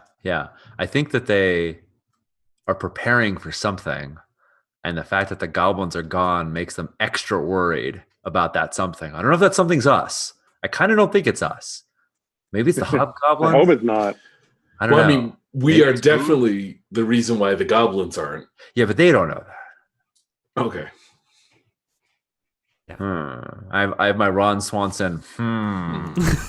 Something about this is like something's not right, and I think it just like her freaking dwarven nature of like, what are they building? I wish I had foolhardy right now, and I'm just like, there's no way they must have some kind of trap. Or it's got to be kobolds built traps. All right. So is this where my instinct kicks in? I say we can't just sit around here. We have to find out what's going on. Yeah. Grab a torch. You come on. Yeah. Get behind me. Yeah. I think that's great. Yeah. Okay, So so if I can, think we really want to creep down there and figure out what they're building. yeah. Right. So I started. Well, I take charge of the situation. It's going to take you some time to get down there. So like maybe we should do another roll first while you kind of like make your way over there. Sure, sounds good. All right. So who has checks and wants to spend them here? Obviously, Virgil, you're heading off, so you may not be the one to do this. But anyone else? Who else has I don't have checks? a check, but I believe Epi was handing them out. So Yeah, take a check. Okay. I want a map. Oh, I also am I able to That's just my eat job. now? I turn checks into maps. You had time to eat again if you had rations. Yeah. Okay. Mm. So I'm we ticking should've- hungry, thirsty. Yeah, Yeah, that's why I 'cause none asked of us- you. Yeah. Yeah. None of us are cooking. I thought we were considering cooking, but And we went with If writing. you're not cooking, I'm gonna use one of these here preserved rations. yeah. I'm gonna drink some more wine. Like a good human does. Nobody's not eating, right? Does anybody have any extra food? Yeah, I I do. can give you. I can't eat my gold. All right. I'll give you one of mine. I'm gonna eat one of Linus's rations and thank him for the thank him and be even so gracious as to not comment on any weird, strange chutneys that he has there or anything else. Like she kind of bites into it, like, yep, that's food. Smiles and says thanks. It is technically food. Yeah. You don't. Yeah. It's baby bats wrapped in soaked in soy yeah. sauce. Yep, that sounds about right. It is caloric content, I guess. Yeah. Yeah. So It's Okay. the delicate crunch that really. So not very many people have conditions, right? Everyone's pretty good because Yeah, I am yes. exhausted, and I you're would, the only. Yeah, you're the I know. exhausted. Yeah. one. So now that I'm no longer hungry and thirsty, I'm back to Yeah. the blank state. So we spend a check to make an OB3 health test to get rid of that. Is that how that? Yeah, going? that's you resting. That's not you going out to explore what the Yeah. hell's going on back. I in mean, the I think caves, I'd though. rather find out what's going on. Really, Yeah. I think so. Seems very reasonable. I mean, after all, I'm a true adventurer, and elves are made of sterner stuff. Right. Well, and I think when they go down there, Brandon is kind of saying like, and if we see the orc, the orc band's going to be coming back at some point. Let's watch which cave they go in as well. It's very clear that Brandon really wants to figure out where the bloody fists are. Like that was the original reason why she started scouting, and then the kobolds building like threw her off. It like surprised her that she. I'll help with the watching of the orcs. They have something to teach us. Yeah. Nice. So should we do that cartography roll? Because I think. Mhm. Yeah, you donate that check, make the cartography roll, and then we'll jump over and see the scout test. All right. Sure. So what's the scope of your cartography that you want to do? I meant to be looking up my potential OBS here because I'm trying to get an idea of how much to push it, basically. Right. So far you haven't marked anything as cartography, right? Nothing is marked. Correct. There is a benefit in this game for marking places, right? Because then you can kind of fast travel to them as long as things are okay and safe. Yep. So, yeah. It seems to me like what we've done so far is moderate sized, half a level, a few days travel. Yeah. Like If you we've wanna- gone into a couple rooms, but not like oodles. Exactly. That's where I would put your progress. Like if you wanted to map what you have seen of the caves so far. Okay. That would be that. And sorry, I'm still trying to find the Page 137. 137. Thank you. That'll save me like scrolling through. I'm going through my PDF today, so it's a little slower. Yeah. Just because, so I only have 2 dice, and I'm trying to figure out how much I should be pushing it. Right. And so the ob is totally based on the scale that you want to. Yeah. Yeah. Yeah. I mean, So that's when up too, I think, because there aren't any other factors. Yeah. Oh, no, it is. There's information. So it is area personally observed. So I think that. So you're looking at a 3, and keep in mind you're getting supplies for this test because of your because Good of all point. the work that Basil did for you. Yeah. Can we help as well? I don't think you're in a position to help, considering you're off scouting. Okay. Yeah.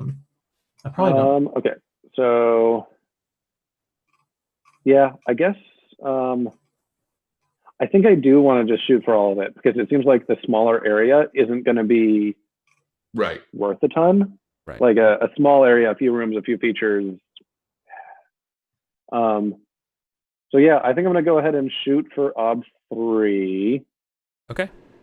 Because I do have some Fate and Persona I'm going to be able to use on this, that's in theory. So I've got 2 dice. I think I have. Yep, I was going to say I'm thoughtful, so I think that's totally worth the dice because he kind of like can think back over. He's just kind of like lost in thought, remembering, oh yeah, we explored over there. Marked it down. Okay, book-wise, he's used to seeing maps in books, and this is like the first time he's really tried to draw one himself. But from having seen a lot of them, he has a lot of he has a really clear idea what he's aiming for, I guess, is my my argument for book-wise. I don't think that helps you. Yeah, not this particular area. No. I think it may be close enough if I need to Fate or Persona to do a aha or. Yeah. Okay. Let's cross that bridge when we come to it. I have a question. What do your maps look like? Are you doing like hash drawing like style D&D maps? Do you have like drawings of like giant like ogres and monsters like on the sides of the map? Like there's definitely a little bit of like embellishment because I think he likes drawing kind of weird things. Like there's like Oog in there, like big and intimidating, but kind of weird look on his face. Like he probably a bit of an amateur artist. Yeah. So is it like the old family circus where you'd see like the and just us pattering around throughout the whole dungeon? I think there may be a dotted line that shows exactly where we've been. So the funny thing is, like, I have a really clear real world reference for what his maps look like, but that's to like 2 specific people. So Tony Dowler, who did some of the drawings in Dungeon World, and my friend Isaac, who did some of the drawings in Dungeon World. Okay. Like the 2 of them mashed up. Like Nice. Isaac did some of the ones like the demon who has like a weird expression and nipples that face opposite directions. He's got a lot of like touches like that, and then Tony Dowler does like maps with awesome embellishments to them. Yeah. So those 2 matched up. Anyway, sorry, that's a lot of description for a simple question. That's perfect. Yeah. I love it. Okay, so anybody in a position to help?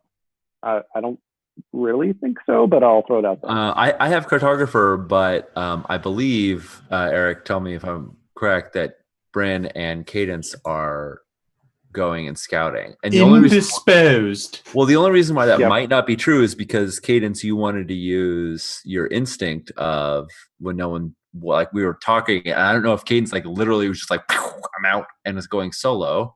No. Well, I'm taking charge and making sure that I bring like Hugo and Conan to guard us while we're like doing our inspection. Okay.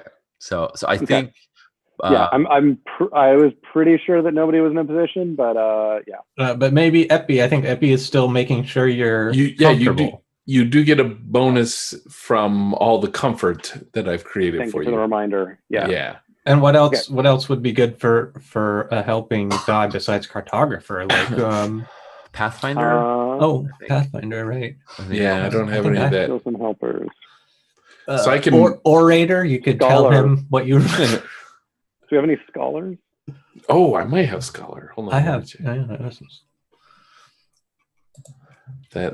I don't think I do. I think I have theology. So I will spend the whole time. Oh, I do. I do have scholar. There you. Nice. That helps. That's listed as a help. So I mean, you still have to describe what you do, but it's listed. Sounds favorable.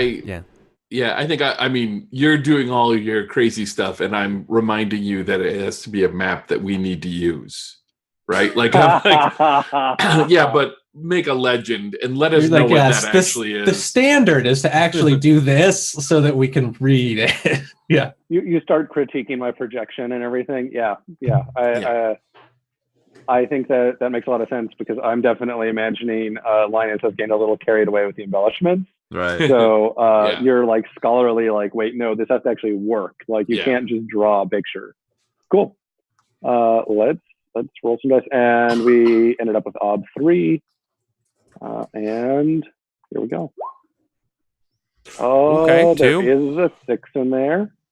So I'm trying to figure out, does order of operations here matter? I think it does. I think you want to use everything. You want to use luck last because luck will let you reroll any 6s. Yes, because I want to try to generate more 6s first. Yeah. So I always forget which is for fate and which is for. Fate is deeper understanding, and you reroll 1 failed die. And Okay. Persona is, of course. Okay. Which is all failures. I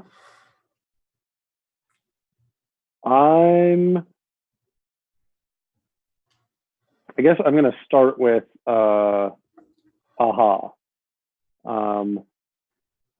So I'm book-wise, and I think that gives me like the reference point of being like, oh, this obviously looks like nothing I've seen in a book. Like once I start looking at it on the page, I'm like, oh, I think it might even be something really obvious. Like I do the stupid thing where I start in the corner of the page and start to like draw towards the corner and then have an aha moment of like, oh wait, no, I need to reorient this on the page so I can fit the entire dungeon or something like that.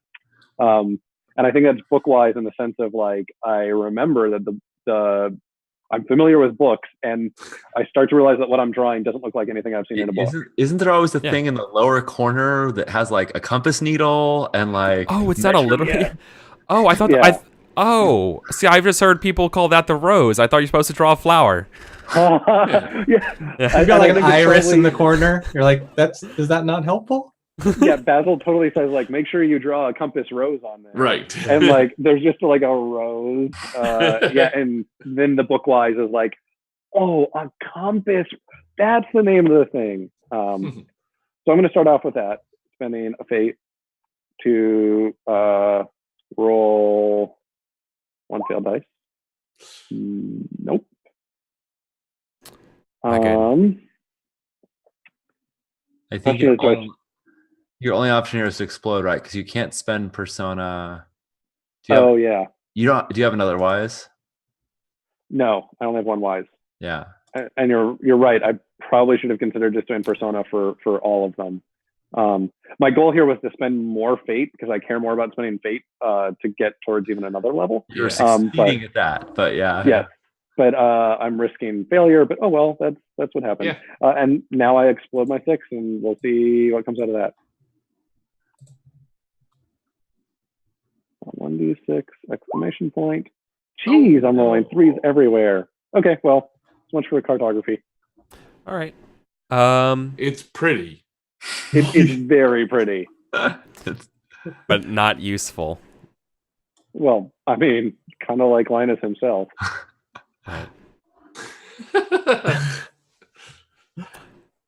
Like to think you like ended up like just not having enough room and had to just kind of wrap it around the back, but then it didn't really come out the same scale on both sides. And oh, yeah. Just a couple issues that are just a few. You know what? I kind of love the idea that it looked like a really, really good piece of art, and it was like an okay map. I also love the idea that you just like when near completion, you just spill ink on it. Oh, that's a very Linus move. Yeah. Right. You're like, I got it. Look, it's a map. It's perfect. Everybody, and you turn back and you just knock the ink all over it. And you're just like, man, it was beautiful.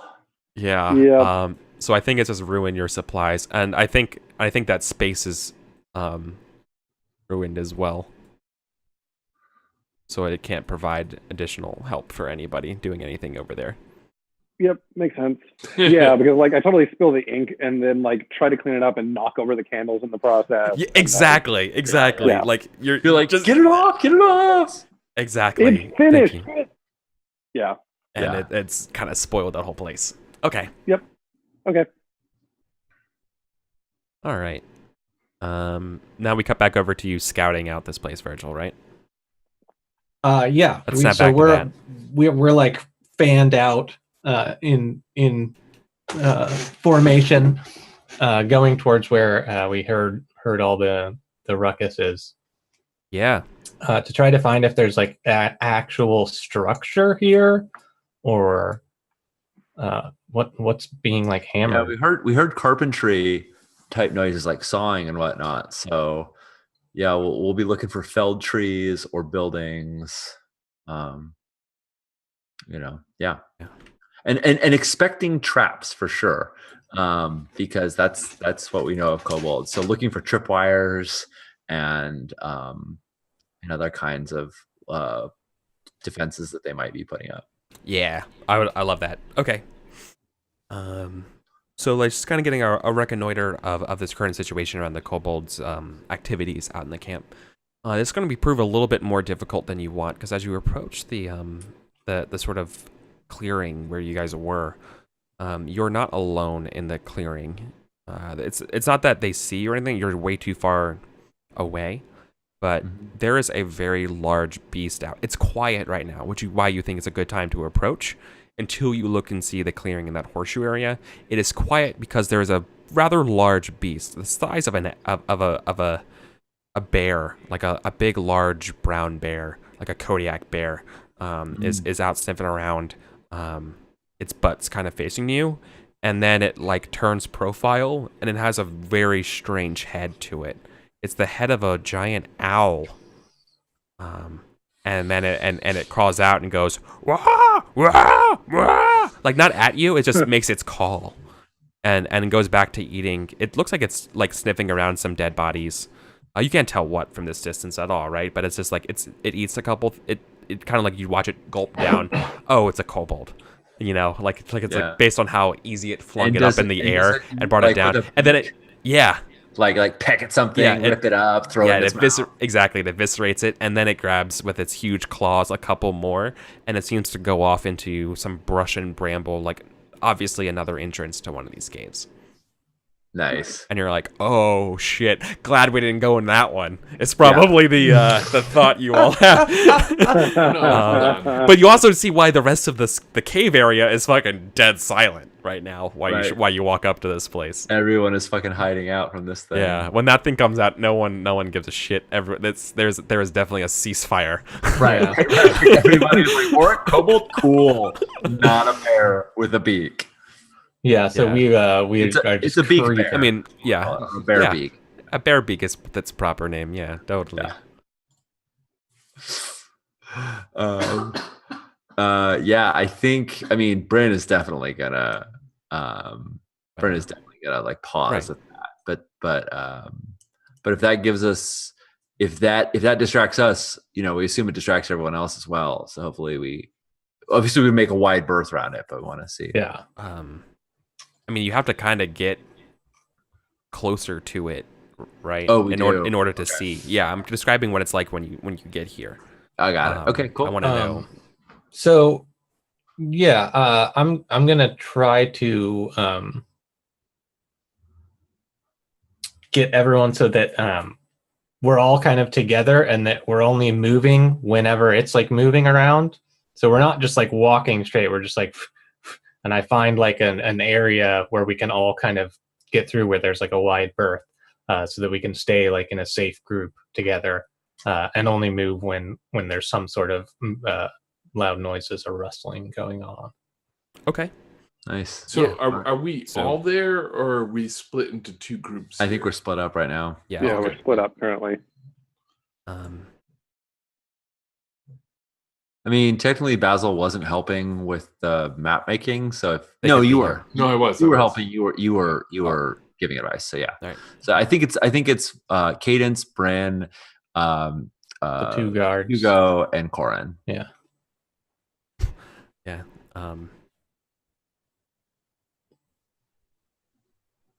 So, I think in order to figure out what the kobolds are doing, you're gonna have to get up close, like you were describing, and it's gonna be a scout test from you. Cool. Hugo and Corin are like, they're griping the entire time, but they will assist you with an extra die as you're scouting here. Nice. Okay, so this is a scout. But they're like test. right, like skill is 4. oh. Ain't no one back at the keep's Help gonna straight believe this. supplies, modifiers. And am I getting Brynn is definitely helping. She has scout, and Okay, cool. she'll be once you tell her the plan, she's happy. She's down with coordinating with that, and Do you think, while you're doing that, I think Hugo and Corin are getting in a conversation about like, do you think you can eat that? Was it ribs or like what would you do with it? Like like. Well, I reckon you'd want to stuff it with like a nice bread All of and you sausage. remember, we're trying to sneak past it. Bread and sausage. Okay.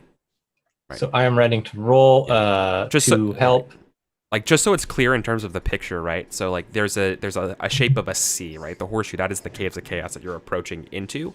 Yeah. This thing's kind of deep in the middle part in the back here. You don't have to like sneak past it or around it. You just have to get close enough that like, oh, it actually could probably smell you and care about you at this point by getting closer. Right? I hope it doesn't like prefer elf or something. Oh, God. So now anyways. I'm nervous. I think Do you say that out loud? Because Hugo and Corin are like, nice.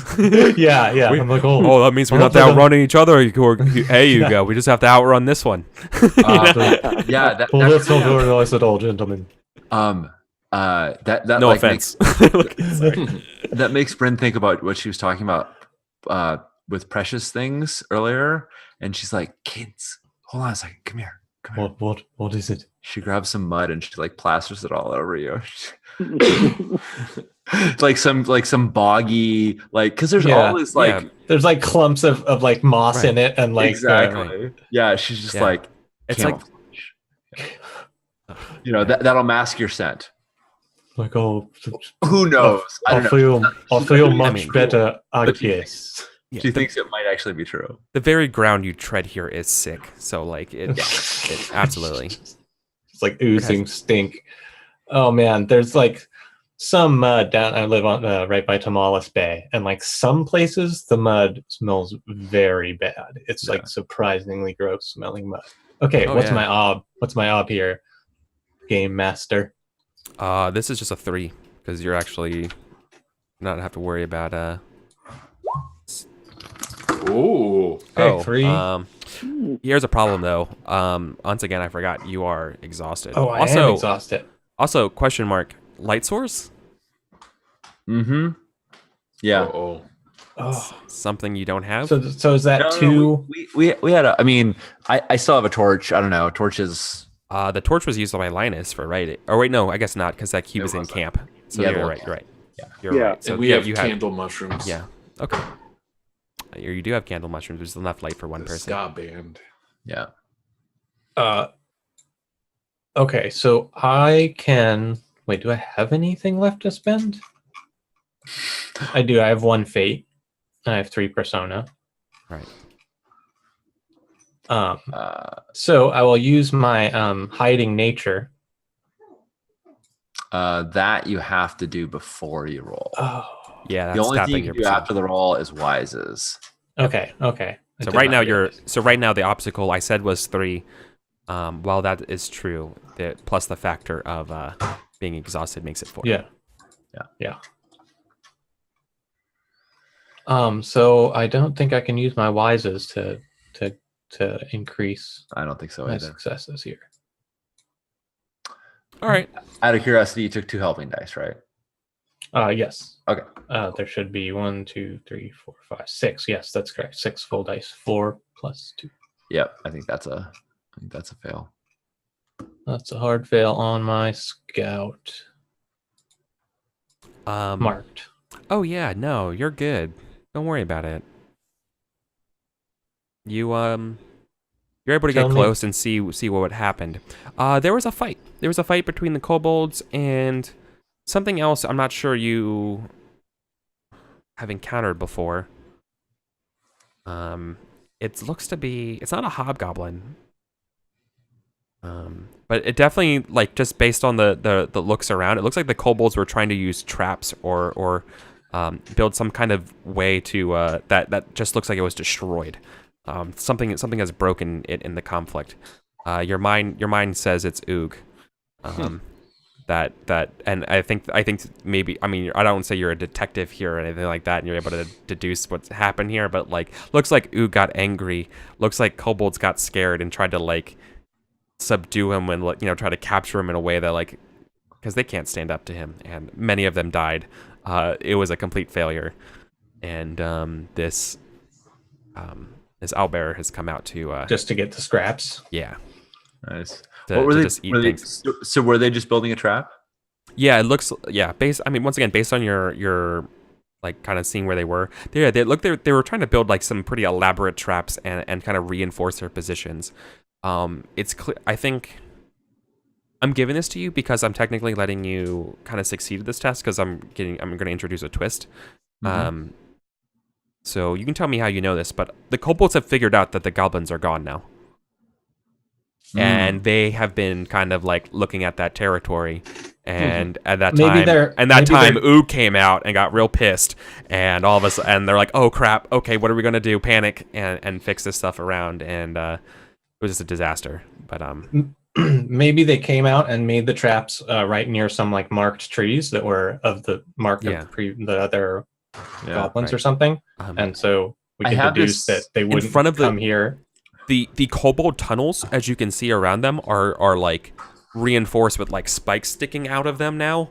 Like they all have like not just a palisade, but you know what I'm talking about, like against charging things, like those like sticks sticking out that way. They have like rows of them as well. They have sort of like barricaded with like reinforced wooden walls of like, you know, like kind of like a door into their cave. Like they have like. That's what they've been doing. They have been reinforcing the entrance to their cave. Nice. I mean, as best as you can tell, they're trying to Oog-proof it. Yeah.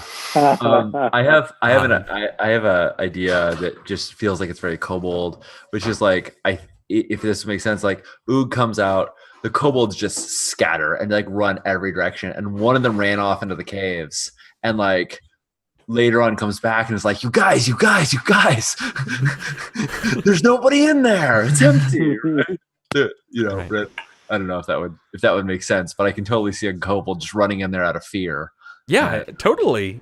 And then like finding out that it's totally, look what I found. You know, maybe we see like a kobold carrying one of those sacks of copper that we left behind. I love it. I love the idea that they snuck in and like grabbed some gold from the place. Oh my god, that's exactly it, Sean. No, they grab some gold and stuff. Oog wakes up, sees the kobolds with the gold, being like, "What? You fucking ass! You took our gold!" and they're now, and they think the kobolds did it, and now he's at war with the kobolds. Great. That is pretty sweet. Dig it. Right, because some poor sucker was out there and found an easy bag of gold laying around. Sweet. It's an inadvertent patsy. So there's your scouting test. So as you guys make it back to camp, though, the camera sticks around and lingers where you are. A pair of shattering creatures. You're not really sure. As I was describing them earlier, they're more gaunt than a hobgoblin. They're taller, and they each carry some sort of like weird sickle mace type thing, and you see them like kneel down near the bush where you were. They look down and see that they see your footprints, and they both look at each other and proceed to try to track you. And then we cut back over to you guys. All right. So how about we take a quick little break, because we've been playing for like 2 hours and we haven't taken one. So sounds good. on that dour note, we're gonna go to a break, guys. We'll be back on the in about 6 minutes or so. See you all on the other side. Thanks so much for hanging out, chat. Hope you're having fun, because I know we sure are. So see you on the other side. Yeah.